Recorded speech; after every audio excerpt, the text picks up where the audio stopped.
Good afternoon and welcome to the 2019 Frank Debate. I am Nancy Wood, host of CBC Montreal News at 11. I'm honored to be part of the event. Thank you for having me. And our debate resolution today is, be it resolved, charities' best days are behind us. Controversial. It's something even the most successful fundraiser may have pondered, though, as they tried to figure out why a certain gift did not come through or why a well-planned campaign did not hit its target. Maybe they were asking themselves, is it me? Is it the times? Is this a one-off? Or is this a trend? On the one hand, many charities are still raising all the money they need. We see stories in the news of record-breaking bequests. We see young people using their phones to instantly donate to causes that are dear to their hearts. On the other hand, we seem to be relying on a steadily shrinking pool of increasingly wealthy donors, those large gifts obscuring the painful reality that fewer and fewer people make charitable donations every year. There are issues of trust. What does it say that many people today would rather give money to a complete stranger who set up a GoFundMe page than they would to some international NGOs who have been around for decades or longer? So today our teams will battle this out and hope to convince you of their position. And before we portray anybody as misanthropes, let's be clear, everyone on this stage is committed to making life better for Canadians. What they're debating today is what is the best way to go about that. On the pro side, arguing that charities' best days are behind us, we have Stephen Huddart of the McConnell Foundation and Lauren Sears of Common Good Solutions. Great. Hello, no, not yet, no, just welcome.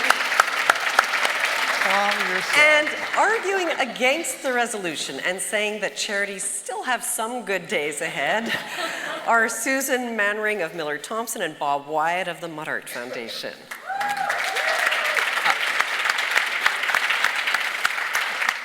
Now, we asked you to answer what you believed using your handy CAGP app. So let's take a breakdown at the question. Do you agree with the debate resolution? Be it resolved, charities' best days are behind us. Can we get the results up there? No? There you go. Yes. So, wow. 87%. Maybe it's just the audience, I'm not sure. 87% think there are still great days ahead for charities. But okay, this is what's interesting now. So how open to hearing the opposite argument are people? Depending on what you hear during the debate, are you open to changing your mind? Let's take a look. Oh, yes. 81% think, maybe charities' best days are behind it. So we'll have to wait and see, right? Yeah, that's right. We've got our 6% base. Now, it's time to get started. And I gave you a false start before, but Lauren Sears, it's your time for your opening statement. She has 6 minutes. Lauren Sears.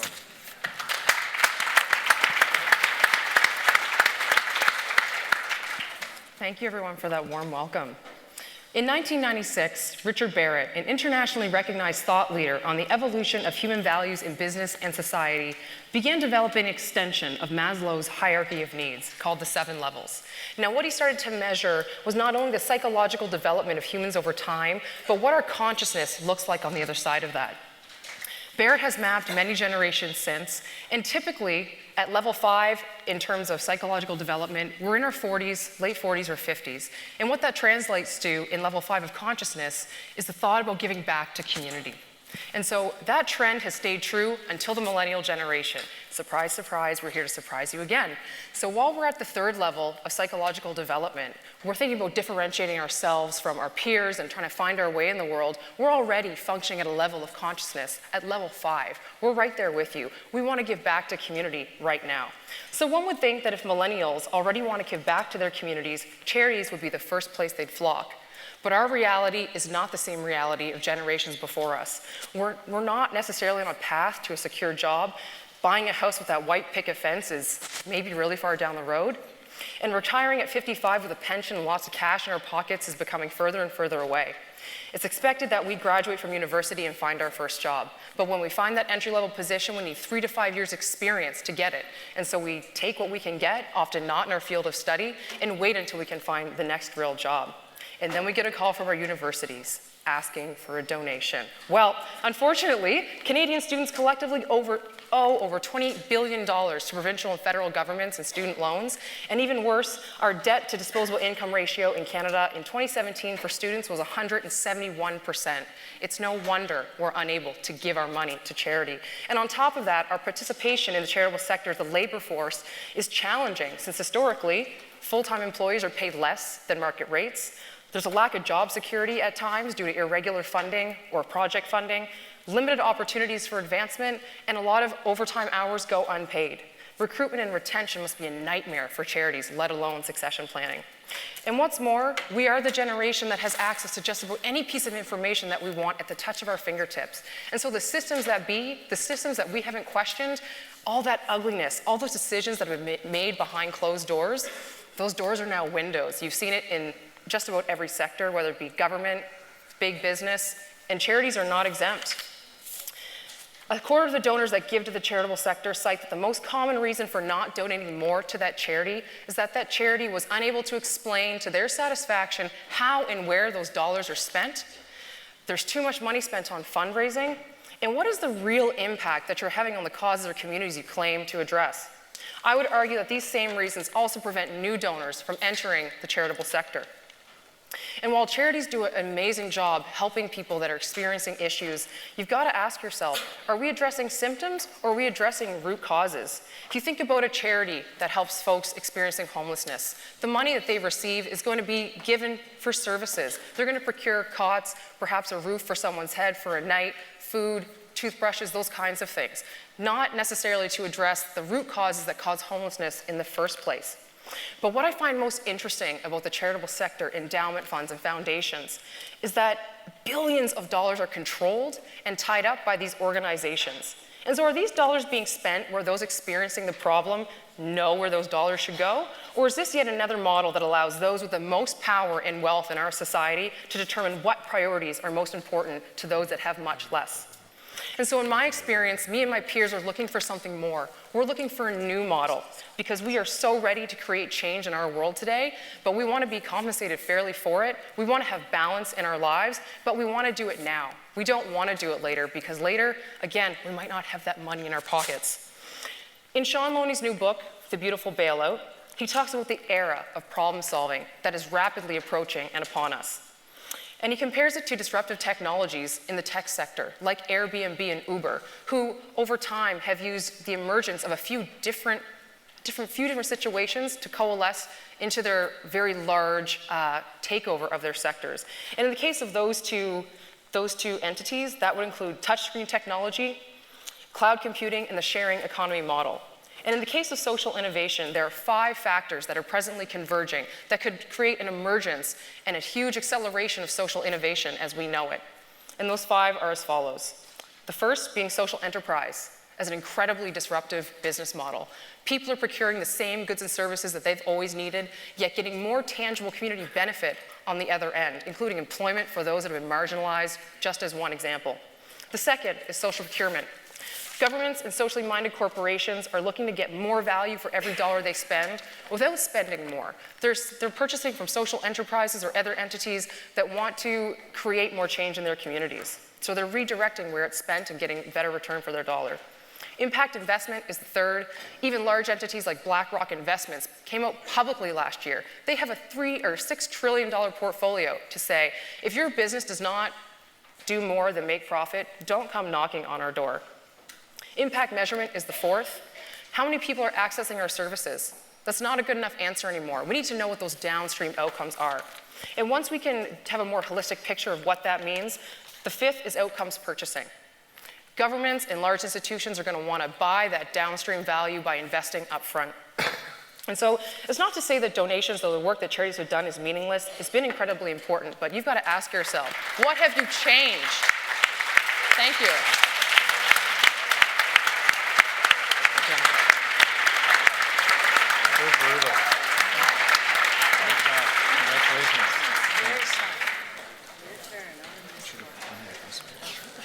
I come to praise the first sector, not to bury it. That's right, I said the first sector, not the third sector. We weren't third, we were first. Long before government, and certainly long before the private sector, people banded together for the benefit of their communities. Millennia later, they still do. To suggest that charities' best days are behind us is to suggest that the days of generosity of spirit are behind us. It is to suggest that we have abandoned our heritage of reciprocal obligation. It is to suggest that we ignore that most basic tenet of all religions, doing unto others as we would have them do unto us. Moreover, perhaps the unkindest cut of all is a suggestion that charities haven't innovated or haven't adapted in the millennia that they've existed. Perhaps my learned colleagues haven't been able to keep up with all of the changes. I do want to assure them, though, that St. John's Ambulance is no longer suggesting leeches as a cure for infection, nor are child welfare agencies suggesting orphanages anymore. Just saying. While I find insulting the resolution that my friends will no doubt try to defend, I'm forced to accept some of the premises upon which their arguments rest. Technology is disrupting our world. Issues are increasingly complex, although I would argue not as complex as some would like them to be. Charities have been slow to adopt these new technologies. They have been largely unable to engage in the research and development activities that we need. Was this by choice or by neglect? Hardly. It's because their funders have been stupid. As Janice Gross-Stein has pointed out, for at least the last 2 decades, we build redundancy into almost everything, just to protect ourselves from disaster. We give huge tax write-offs to companies to do research and development. But funders expect charities to take hand-me-down computers and find somebody else's money to do pilot projects to prove the idea is worthwhile. Oh, and of course, to keep the so-called administrative overhead at near zero levels. Has the sector been good enough at telling its story? Of course not. Our umbrella groups probably have to wear that one. But if we want to lay the blame for charities not being as risk-taking as we might like them to be, let's take a look at funders, public and private. Oh, and we might as well throw auditor generals in there too. So instead, my friends are arguing that we should just give up on charities and instead give money to others who are more willing to take risk, as long as it's not with their money and there are no consequences other than somebody saying, oh, nice try, too bad it didn't work. So we've come up with a whole pile of new buzzwords. Social enterprise, social finance, social innovation. They must all be good things, of course, because they are social. They are marketing. They are slogans. They are meaningless. We can't decide whether social enterprise is about charities doing business, about businesses operated by nonprofits, or whether it's for-profit businesses who say they're doing good things and write checks to charities. Oh, wait a minute. Almost every major company already does that. So maybe banks and oil companies are really social enterprises? The federal budget helps us figure out what social finance is. Social finance refers to the practice of making investments intended to create social or environmental impact in addition to financial returns. The budget says that the new social finance fund will help social purpose organizations get money to spend on projects that will have a positive social impact. So why not just give them the money? No, that'd be too easy. Instead, we're going to make them deliver results while also paying investors and the investment managers and the intermediary organizations the fund will use. So if I've got this right, it's not that charity's best days are behind us. It's that greed and self-interest are in front of us. We want to be paid for doing good. That's not a trade-off I'm prepared to make. Organizations owe a fiduciary responsibility to their stakeholders. For charities, that means the people they're trying to serve, the public benefit they're required by law to provide. Asking them to balance this public benefit with the private benefit their investors are making can mean only one thing: everybody loses. If you want to invest, invest. There are lots of places you can do that. If a charity wants to partner with a for-profit to accomplish something, it can be done. But it's got to be done in the public interest and for the private public benefit.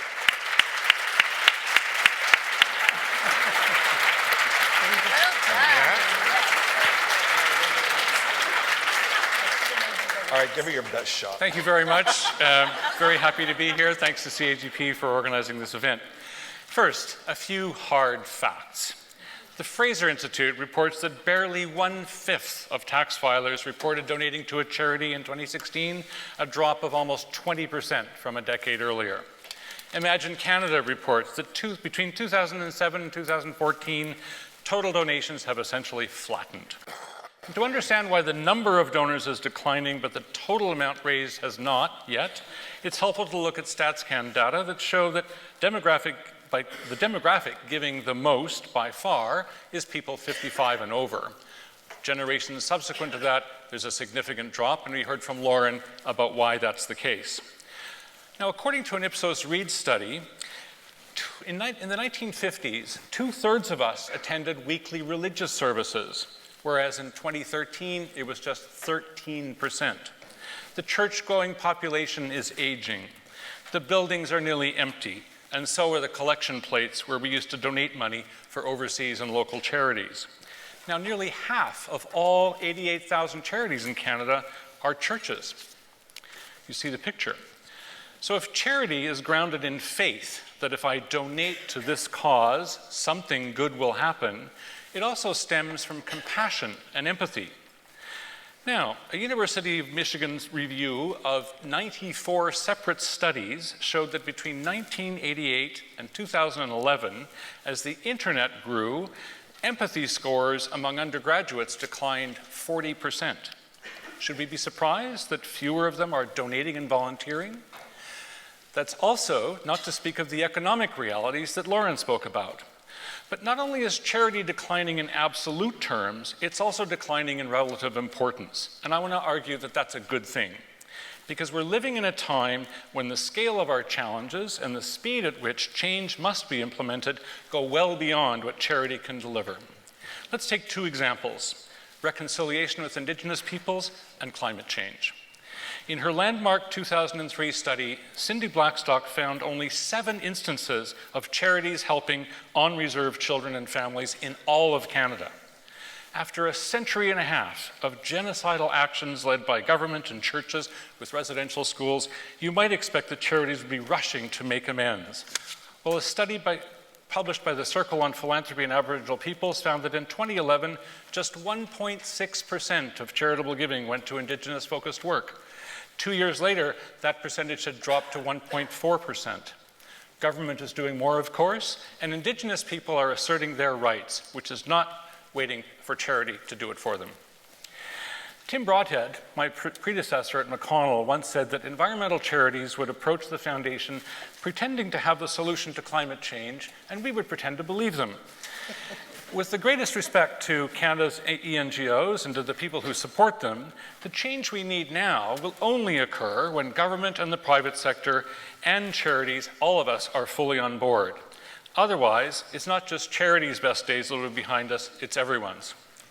Now, we all remember the saying, give a man a fish and you feed him for a day, teach him how to fish and you feed him for a lifetime. Today, we can add a third statement. In order to ensure that fish continue to feed people into the future, we need to restructure the fishing industry and the ways we govern the world's oceans. The old calculus between the private, public, and charitable sectors is obsolete. It used to be that the private sector created wealth and jobs, we paid taxes to governments, and most of us volunteered and donated to charity. But the problem with this model is that private companies could externalize their non-financial costs to all of us in the form of pollution, income inequality, and so on, and for charities and governments to alleviate. Today, companies, governments, and financial institutions are realizing that we have to lead with purpose and address market failures together. So today, instead of donating to charity in the hope that something good will happen, we're becoming more intentional about our purchases and our savings. Every time we pay extra for organic vegetables, free-run eggs, or fair trade coffee, we're supporting positive change. Ethical funds enable us to invest according to our values. Impact investing is growing at 20% a year. Incidentally, as this shift in behavior has taken place, public trust in NGOs has dropped and trust in the private sector has risen, so they're essentially at the same level now, according to the Edelman Trust Barometer. Now let me concede a point.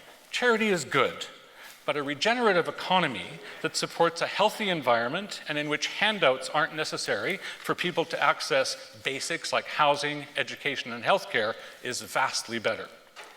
I want to tell you a story about an article that appeared in the New York Times last week.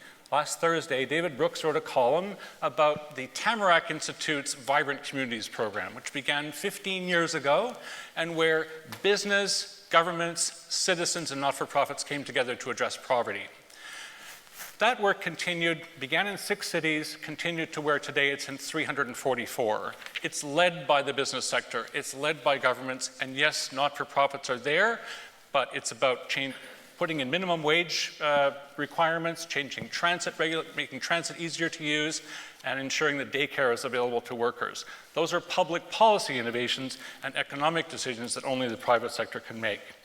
I think our debate opponents across the stage will agree that while they may be on the side of the angels, they're not on the side of the millions of people who in 2019 are increasingly engaged in better ways of creating positive change. Yes, charity's best days are behind us, and that's as it should be.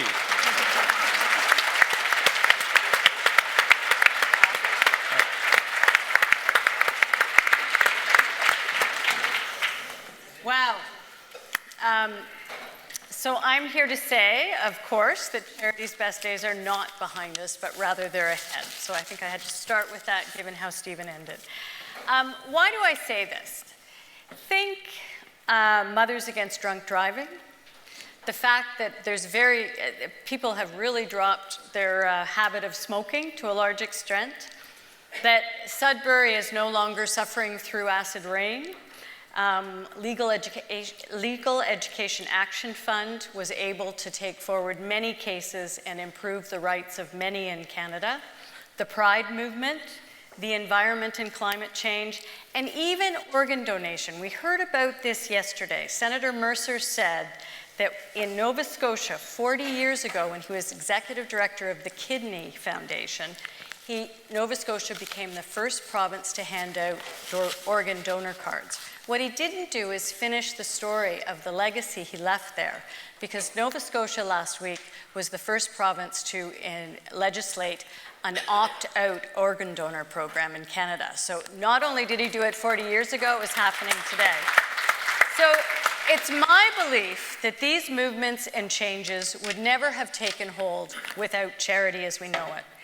Charities are the first adapters and they're the first innovators. They are creative, they know how to collaborate, and they know how to connect. Without them, nothing would move forward, and actually without them, I think we would be lost. I'm all for learning from other systems and using the best aspects of those systems to change the way charities do things. Take entrepreneurship. Sure, we can learn something from it. But when folks suggest that entrepreneurship is somehow a solution to the problems faced by the world, I am astounded.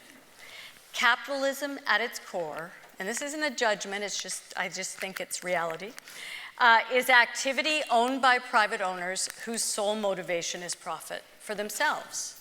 How can such an approach ever address the wicked problems faced by the world today? Charities about Charities about generosity of spirit. It is the place where work is done for public benefit. It's the place where solutions for wicked problems can be found, where private motivation gives way to public good. The deficiencies of private enterprise were in fact recognized as far back as 1612. There was a case in the UK called Sutton's Hospital, and the Justice Edward Coke at the time said, "Corporations have no souls." Now, I know Michael, I forget his last name, Michael Moore said that in a movie this very recently, but in fact it came from 1612. Now, please don't think that I'm suggesting the current charitable regime should not be changed. I'm not talking about charities giving alms to the poor, nor am I suggesting our current system doesn't have flaws. Rather, what I am suggesting is that charities are the catalysts for systemic change in the world. We need our systems to permit charities to generate revenue and to use impact investing within a charitable framework. We should enable charities to do more. Why? Because they have a purpose that is other than profit. Their raison d'etre is to improve lives, system, communities, climate, all for the betterment of the human condition. That is why charities must not be thought of as being left behind, but rather they should be seen as the path to a better future. And let me speak a bit about what scares me the most about the market that some suggest as the solution. Just look around. Aren't we surrounded by evidence that capitalism has failed us? Charities can actually play a role in taking us forward in a new type of economy. It can lead the business community to a place where it learns from charities. Why isn't that the lens for the discussion? That we've left business behind and charities are taking us forward. In a blog post titled "Charities Were There First," Marina from Canada Helps observed that for the most part, the new social entrepreneurs are trying to solve the issues that charities have been addressing for hundreds of years. And while there's a lot to be said about charities' lack of capacity to innovate or engage technology, there is a certain naive solutionism on behalf of many enthusiastic social entrepreneurs. Charities are, in fact, the original social enterprises. Marina suggested that she had looked over and over to see that the biggest and most valuable assets of charities is actually the fact that they have real knowledge of the wicked problems we face. And that deep knowledge is not something you can come by in an instance. And if you're not there with that deep knowledge, it's not very likely that your social enterprise is going to be successful. She finally observed that if we help charities by investing in them and their capacity to experiment, that we would have excellent chances, perhaps better than anyone, to solve and innovate. The point, let's not throw charities out, let's take them forward and make them more enabling and the ability to grow. So, and you know what is really, really cool about all of this, in my view, for this room, is that I think you all have a key role to play in this. If you're the people who can turn the conversation on its head and make people understand that charities' best days are ahead of us. You, in your conversations with your donors, within your organizations, will be able to demonstrate how charities can be the leaders and how investing in and supporting charities into the future is the only way forward. And we hope that if we look at the debate this way, the funders will do better.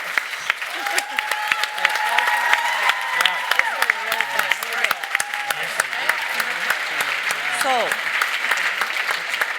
excellent opening statements by all. Now we have quick 2-minute rebuttals in the same order.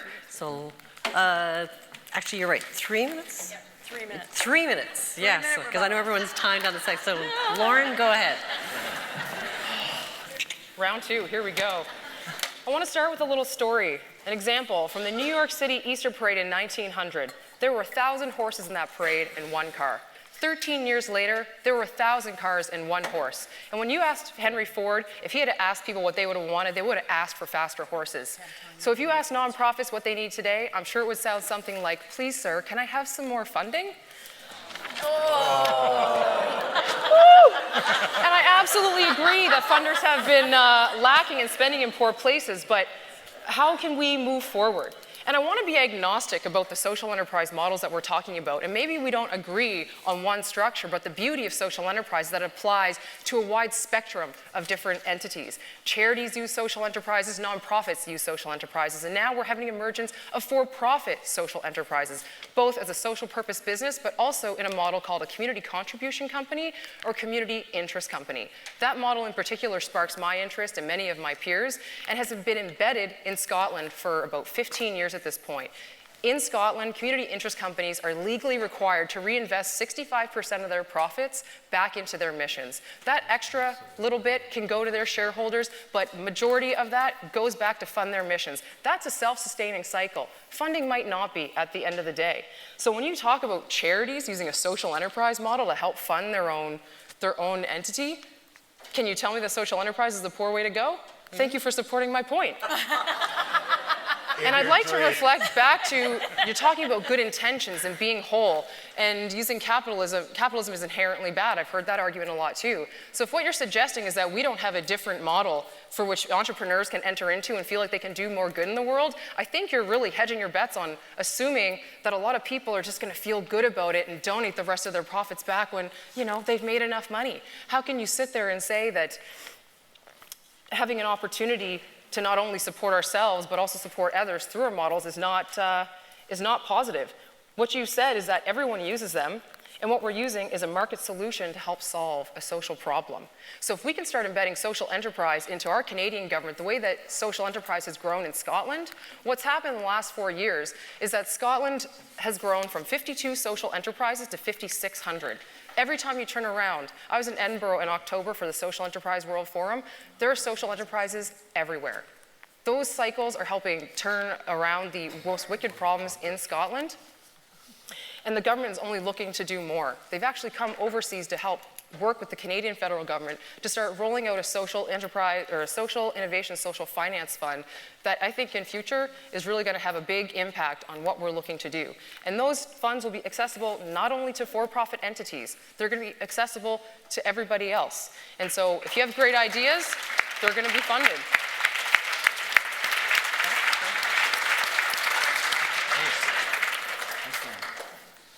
Millennials are different.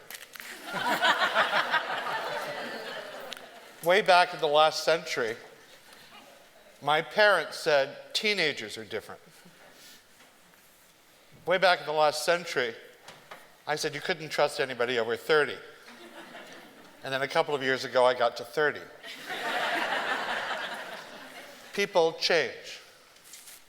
The millennials of today become the 30-year-olds and 40-year-olds and start realizing you do have to trust some things. You do have to trust some people. Do we want to trust private sector? Some of them, yeah. Do we want to trust charities? Most of them, yeah. Some of you have heard me say this before, so I'll apologize for repeating myself. Much of what I believe, much of what I do, has its basis in two quotes that I saw a number of years ago. The first quote was from a letter to the editor. It said, "We live in a society, not an economy." The second was in a really bad movie. But one of the characters said, "Values are more important than value." My esteemed colleagues would change that. Don't let them.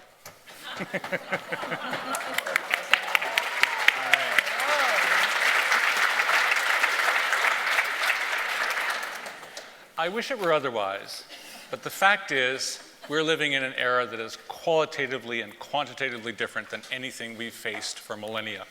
We've got a decade, basically 12 years, to make the UN Sustainable Development Goals or face cascading challenges, the likes of which we've never seen. Charity, while noble and with an honorable history, is simply inefficient to our current purpose. We need the economy and the economic leaders to invest now and at massive scale in the changes that we need. Charity, yes, has a role to play. It's not completely going to disappear, but to have faith that that is sufficient, that charity and charitable donations are going to take care of all of these problems is simply naive. It is not going to get us there. We have to change the system that produced the conditions that we're currently struggling with, and that's not charity's responsibility. We cannot get there by not looking at investment. Impact investment comes out of the charitable sector. It uses charitable sector dollars, endowment dollars, and so on, but it is creating real jobs in the economy that we need to transition and survive for millennia ahead. So, with all due respect to my colleagues, we're not here to kill charity. We're grateful for what's been done and what is done every day to help that poor person, that homeless person on the street. We all put money in the cup when it's extended. But is that solving the problem? No, it's not. Charity has to give way to and recognize that the dollars that are currently locked down in family wealth, in foundation endowments, in university endowments, could be much better put to work building the change and building the society and the economy that we need. And so let's not wait, let's move ahead, get beyond this argument, and get busy making the change that is right before us and so urgently required. Thank you.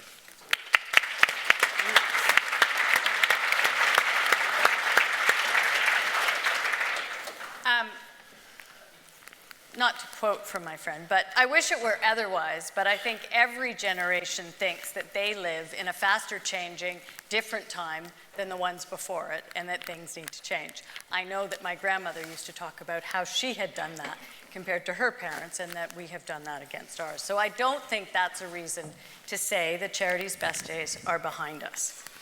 I thought it was interesting that Lauren talked about Henry Ford. Because in fact, there's a case I didn't know anything about, but I discovered in preparing for this, where Henry Ford actually might have been a bit of a social entrepreneur. It wasn't a charity, I'll give you that, but he could have learned. He wanted to reinvest the profits from his business into the company, to expand the company, to hire more people, to do more good. Isn't that what, part of what our friends are saying will happen if we use the market models? But what happened?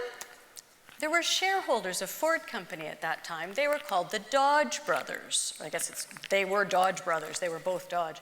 They took him to court because they said, no, the profits are ours. You can't reinvest those profits in the business. You have to pay them to us. And at the time, the courts did say to the Dodge brothers, you're right. As a for-profit entity, the motivation of that corporation is to make money. And sorry, Mr. Ford, you can't reinvest. And you can't make the communities better where you have factories and where you employ people. You actually have to give it to your shareholders. So maybe I'm a bit of a cynic, and probably when I was 30, I wasn't as much of a cynic as I am today, but I really believe that the charitable structure and the charitable framework allows us to do good, to move forward, to adopt some of the changes that our friends are talking about, but in a way that really will solve those wicked problems, and they are wicked. And it's not like we're doing things in charities today that are just giving alms to the poor or giving money to homelessness. There's a charity in Toronto called Wood Green. It has a program called Homeward Bound. That charity is thankfully supported by one of the great philanthropists in this country, Ed Clark from TD. He's formerly from TD's CEO. That charity invests almost $200,000 per family to educate a single parent, house them, provide daycare supports for children while that individual parent is retrained, positioned into an internship, and re-employed. That is taking people. That is social change. That is showing how to get people off the street and off the public purse. Government will never do that, and you know what? Private enterprise won't either, because there's no money to be made. It is a pure investment.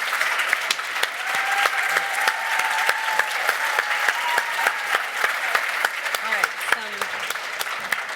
some excellent points made on all sides. I don't know how people are feeling. Remember, we're going to poll you at the end and see if you've changed your mind. So now it's up to me to throw some questions out there, and I think maybe I'll some things I'll throw out and you can both answer, both sides can answer, but let me start with Lauren and Stephen and ask you about the fact that we have we see an increasing concentration of wealth in our world. We keep hearing about the 1% and how much the 1% owns compared to the rest. And so to me, it is clear that the systems that we have, taxation and everything else, they're not working. You know, we're not getting a more fair distribution of wealth. So is charity not the way to kind of guilt that 1%, which is an increasing amount? And feel free to stand up and argue and you can counter, but is that not one of the last remaining ways we have to make things more equitable? Well, I think it's a great question, Nancy. I think income inequality is so corrosive. It's such a destructive force in society. And while charity has certainly made efforts to alleviate poverty and recently won the right legally to actually prevent it, it really only just happened recently. But I think going back to, I mentioned the Tamarack case that was reported in the New York Times last week. Well, you know, it's stated in the context of Canada having reduced poverty by 20% between the years 2015 and 2017. And while a lot of that work was the result of work in communities across the country, it was also the introduction of the child tax credit, which brought $6,500 or so into families that were poor and has made a significant dent in that very issue that you're talking about. That's a public policy innovation. It's not a charitable gift. Yeah. Okay. But it was driven, no doubt, by the private sector. They were encouraging it. It wasn't charities that was encouraging government to take on that public policy. It must have been clearly the private sector. Well, enlightened private sector owners and business people know that, you know, Ford himself said, I want to pay my workers enough that they can afford to buy my cars. Unfortunately, there aren't that many in the North. All right, well, I've got another question for the people who think charities' best days are still ahead of them, and that is, what about the question of trust? What about when we hear about money that so many people gave to the Red Cross for Haiti for rebuilding? All together now. Oh. The problem is the journalists. No, but how do you address the trust issues? And we see in the data that people have the most trust in religious organizations, if my facts are right. And yet we also know, as people brought up, that there are fewer people going to church and there are fewer people donating to those. So how do you deal with the trust issue? Well, first of all, I don't think the Canadian data does demonstrate that. Okay. In fact, the Canadian data demonstrates that social service charities have a higher trust level than do religious charities. And certainly the Canadian data, which some very forward-thinking foundation in the West has been funding over the years. What would that be? I'm sorry, what? Dr. what? In Edmonton, Muttart, that's it. Thank you, Mr. President. I mean, Malcolm. It clearly demonstrates much more trust in the voluntary sector than it does in private sector. So, element notwithstanding, you want to take a look on the world's case, that's fine, but we looked at Canadian charities and Canadian corporations, not necessarily including the US foundations. This isn't to suggest that we don't need to fix some things in charities. Canada Without Poverty is one of them. Some of the rules about what charities can and can't do easily, got to change those. No question. We're not going to get a debate from us on that. But what we can't lose is the values piece. And you can't demonstrate to me that even in a mixed situation like social enterprise, the values are going to be at the forefront. Sure, go ahead. Yeah. Actually, your turn. Go ahead. You go ahead. Well, I guess just let's be clear here. It doesn't make sense to say, oh, let's take care of all the good in the charitable sector because we're pure, trust us, we only do good. We depend on money from the private sector to fund all of our work, so you know, when they're not paying attention, maybe they make some donations to us, but meanwhile, let's let that all go on. That doesn't make sense. It's not a functional solution. We need private sector leadership to move forward with the values that you're talking about. We can't afford to leave those aside and just isolate those in the charitable sector. So that's got to be where things like social enterprise integrate the skills and capacity to generate wealth that is needed in our communities and the jobs that go with that. That's what social enterprise does, and those are people with values, just like all of us have values. It's not like there's two different worlds here, private sector and charitable sector people. As long as those social enterprises are led by charities and they're using the skills or the ideas that they may learn from private enterprises, we're probably on the same page. It's just I don't see it private enterprise leading. All right, anyway. But why does it have to be a charity that owns a social enterprise to assume that they're going to have the impact that you're trying to achieve? When you talk about a community interest company model, you're not beholden to board members. There are 3 directors that run the enterprise, and you're also not beholden to shareholders on the other side. You're beholden to your mission.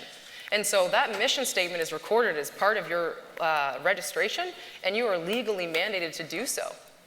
Unfortunately, we're not seeing a lot of pickup on those. So I'm not disagreeing that it's a new option going forward. I think charities will be able to take advantage of them. The social enterprises are in charities. That's where the key is. Okay, I have a question for Lauren about social enterprises, and you were mentioning, you're not accountable to the shareholders or the board, but how do you ensure accountability and clarity and openness? You have to produce an impact report every year. Yeah. It's legally mandated that you reinvest those profits. So if you're audited and you haven't done your due diligence and you haven't spent the money where you said you're going to spend it, that's a problem. And I mean, that's happened in lots of other institutions, not just for profit. Yeah. And Susan, I had a question for you about, we were talking about generations and how every generation things are going quickly and life is changing, but it really, I mean, I know what I'm saying, but it really does seem as though the pace of change is increasing. So how do charities address the next generation coming up that has so little stability in their lives? They have got a lot of flexibility and they are resilient and there are many things that we can talk about, but when I try to imagine what my young adult children will face in 20 or 30 years, I have no idea even what planet, nothing. I expect it's definitely scary for all. So how do charities address that? Charities are starting to address that. They're starting to bring them in. They want them to get involved on the ground in their activities. As charities do more and have more entrepreneurial or activities within the charity, they're attracting those people. They are, I mean, I didn't give a lot of money to charity when I was 30 because I had debts, I had everything, but I did volunteer. I did go out and reach out to charities. I worked with various different aspects. So charities, I think there's a little bit of a misconception and overstatement that somehow young people aren't working with charities. You just have to look on Twitter. You see young people working in charities all the time. You look at what the work the Rito Hall Foundation is doing. They're going across the country. I can name charity after charity that is doing that. So they are engaging with that generation, and they will continue to do so. But they're not actually turning them right now into donors, because why should they? That shouldn't be their focus. I think one of the other things that we have to hope for is that funders stop being stupid. I mean, we have, and Go ahead, Bob. Stephen and I have been part of these conversations and on the same side at a number of funders situations where people in the funding community talk about the lack of capacity and the lack of infrastructure within the sector, but 2 of the very small number of foundations that actually fund those things are represented on this stage today. If we want the capacity, we have to provide it.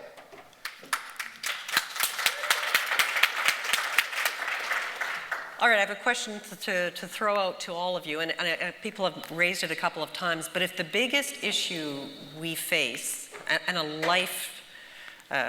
lives are at risk here, is climate change, how do you propose to face that, either in your model where it is not through charities, or in your model where charities do have a role? If that's what we really face, where all of these other arguments will be moot because we'll be underwater, how do we deal with that? I don't know who wants to start, if you all want to have a say. I don't think anybody is suggesting on this stage that any one sector, whether it's social enterprise, private sector, or charities, has the absolute ability to make the change. I think what we're saying is who should lead it. We have no problem with charities engaging with private sector companies or social enterprises, but it's the values of the charity and the requirement for a public benefit as opposed to a private benefit that should always be at the forefront of that. Lauren, did you have something? I'd say that the folks that we really need to be on this stage as part of that conversation are government. Yeah. Because without different regulations and interventions that are required from the top down, it's kind of a moot point around certain places. You can look at places like Costa Rica, who have said, you know, in the next 10 years, we're going to be carbon neutral, and they're already 50% of the way there. And that's based on some of their resources and their infrastructure already, but that's a government-mandated piece. And so I agree with Bob, I don't think it's necessarily the charitable sector or the private sector or the social enterprise sector that have to be the ones to solve that. It needs to be driven from the top down in that kind of situation. But don't we think that the reason the governments act is because organizations like charities bring these issues to them and say, you must act. It's not the for-profit businesses that are saying, come and impose a carbon tax on us, although I hear some are coming along. It's the charities that have been fighting hard to get governments to impose a carbon tax. And once they get them there, they impose it, and we're all better. And that's the point. That's why Charities' Best Days can't be behind us, because they're the ones who are going to deal with the wicked issue. They're going to take it forward. We have non-smoking bylaws everywhere. That wasn't the tobacco companies. That was the charities. Anyway. I agree government has a role, but you got to make them go there. Lauren has a point. This is about the public good, broadly speaking, irrespective of which sector you happen to belong to. And we do rely on government in a democratic society to make those decisions on behalf of all of us. Charities have, yes, done an amazing job of bringing these issues forward, from Rachel Carson in the 1950s all the way to David Suzuki and so on. There's been a movement raising these issues and prodding the private sector, all of us, to take account of these issues and to act responsibly. But until capital moves in the way that we need it to, we're not going to get there. And if we keep demonizing the private sector as though we're the bad guy in the picture, when in fact, those are people too. Their values are human values. We all, as we all, I think, agree, have a role to play. But now is the time when the corporate sector really has to step up for us to do this. That's the economy that we all live in. And I want them to step up. I think they should step up following the leadership of charities. Here, here. Okay, kind of a crazy question to throw out there, but I'll throw it out and see how you react. What do you think about the creation of new charities? You know, that the charities that we have already aren't good enough. Let's build something new. You know, if I happen to be, I don't know, say a software creator who has so much money that I don't know what to do with it, I'm not going to just fund things. I'm going to create my own foundation, you know. Well, let me say two things about that. One, we see a lot of that. As a funder, we're constantly looking at new, tiny charities starting up, and we go, well, don't you know about those guys and those guys and those guys already doing this? I mean, why have another charity with its own legal structure, its own board, and so on, either 0 to 1 employees, which is the vast majority of charities? Why are we supporting the system with scarce donated dollars?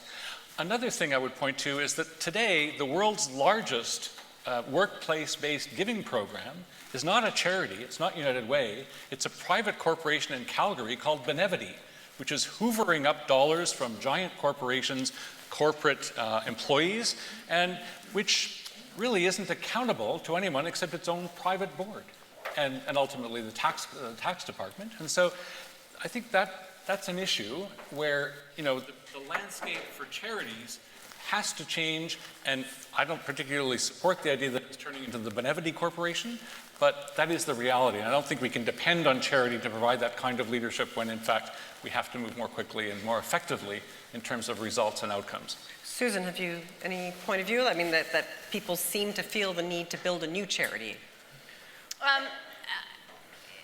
People have their own ideas. When they're extremely wealthy, they want to do it in their own way, and they think that's one of the difficulties, and I think that's one of the things Marina was referencing in her quote in her blog, was that people without a lot of knowledge of the sector, without really knowing what they're doing, actually think they can do it better. And repeatedly, often they don't. I mean, sometimes they do, I'll give them that, but they often don't. But I'm not sure we want to stop people from finding new ways to give. I don't think I want CRA saying, well, we've got enough charities, we should stop here. So that one's, I think, a question of, I think charity needs to grow and needs to move forward. I don't know, Bob, if you would see any, I just don't see stopping it. I think it's just a sign that people are still looking ways to do it. I think we have too many 7-Eleven stores. I think we have too many gas stations. I think we have too many liquor stores. I sit on the board of the Alberta Gaming and Liquor Commission.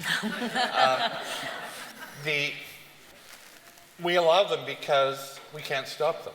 It's a freedom of expression issue. But I go back to my fundamental premise. Funders are stupid. Somebody is giving them money. Yeah. I think we need to make a call. And I would argue, and I don't know that Stephen and I are going to disagree on this one either, if funders had said 10 or 15 years ago to certain organizations, you either need to merge or we're cutting you all off, we'd be far more effective as a sector. Don't really want to make those decisions, but have we got too many people doing the same thing? Are we diffusing our attention and our resources? Absolutely. Any comment, Lauren? I just completely agree with that. But there's no control over that in any sector that we have. And that's just a reality and thankfully, the reality of the democratic society we live in, that people can make their own choices. I don't think we want to give that up. No.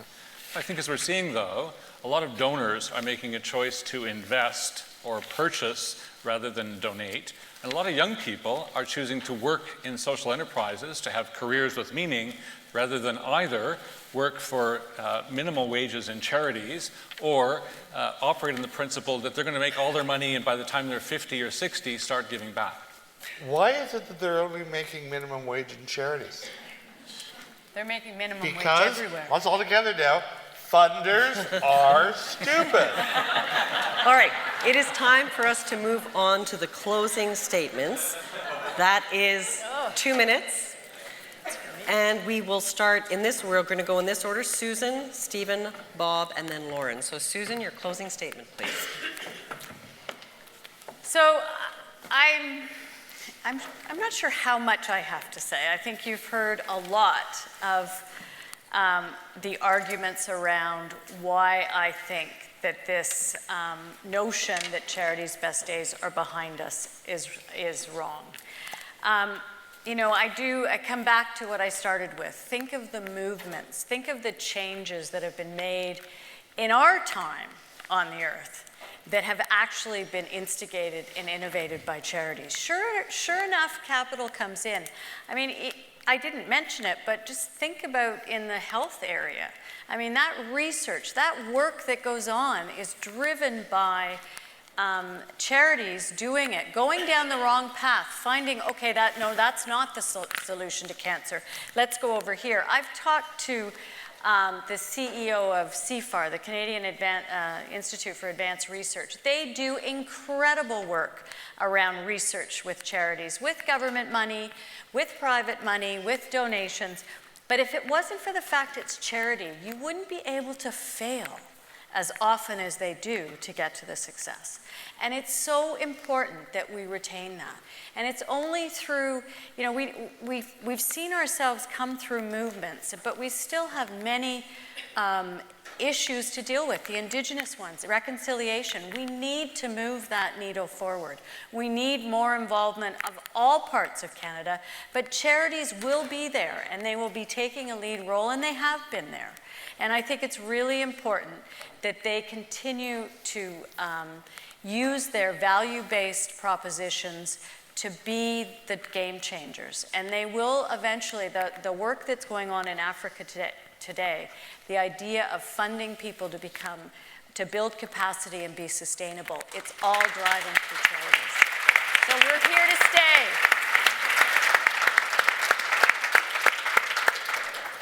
I think Susan, my esteemed colleague, makes a very good point that charities have achieved a lot that we currently enjoy today, We owe them a great deal of debt. All those who volunteered, donated, and led those organizations have achieved a remarkable set of things that we enjoy in common. But today, as a funder, I have to say for McConnell, our closest collaborators are no longer just charities. We work as closely with progressive businesses, governments, and other foundations to achieve the change that we need. We continue to donate 4% of our endowment every year as we're required to, or a little beyond that. But we're busy putting the other 96% of our endowment to work on the change that we really need, and that's not charity.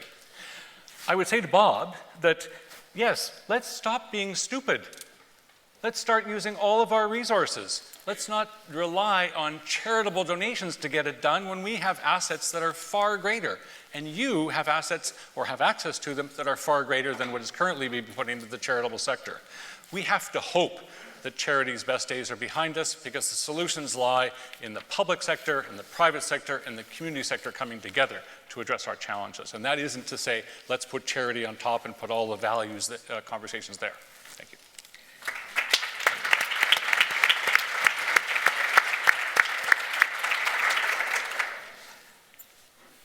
We do all need to work together. We have wicked problems in this country. We have wicked problems in the world.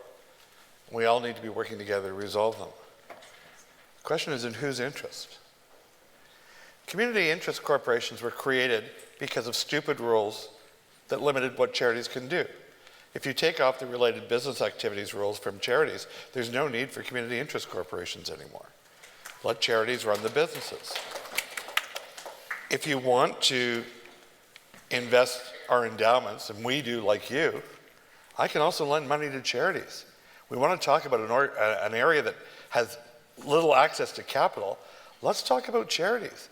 And let's talk about why they're operating with old equipment and in old facilities. Because they can't get the loans without the personal guarantees of their directors. So when we're dealing with these wicked problems, is the leadership with government, which can change every 4 years, God knows what that can be, and I'm from Alberta and I may experience that soon.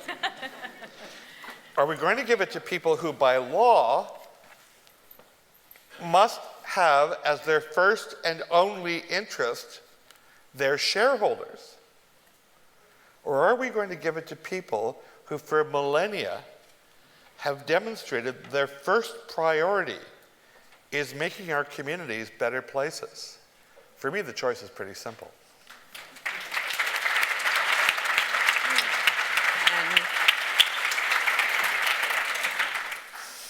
I've worked in the for-profit sector.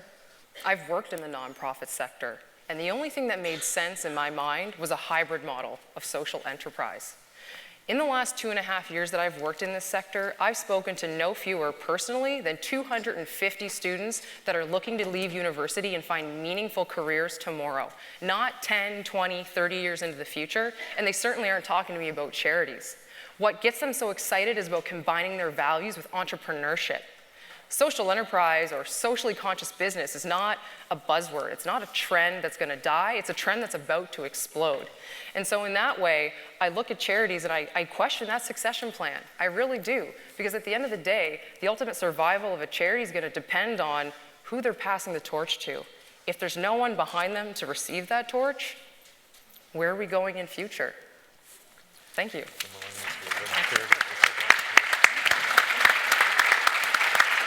All right. First, I think I want you to get your phones out because I want people to vote, but I also think we should thank Stephen Huddart of the McConnell Foundation and Lauren Sears of Common Good Solutions.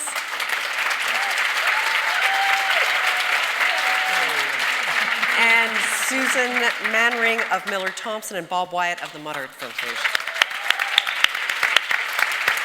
I thought you all did an excellent job making your points and well debated, well debated. So now, do we have the results that we can put up on the screen?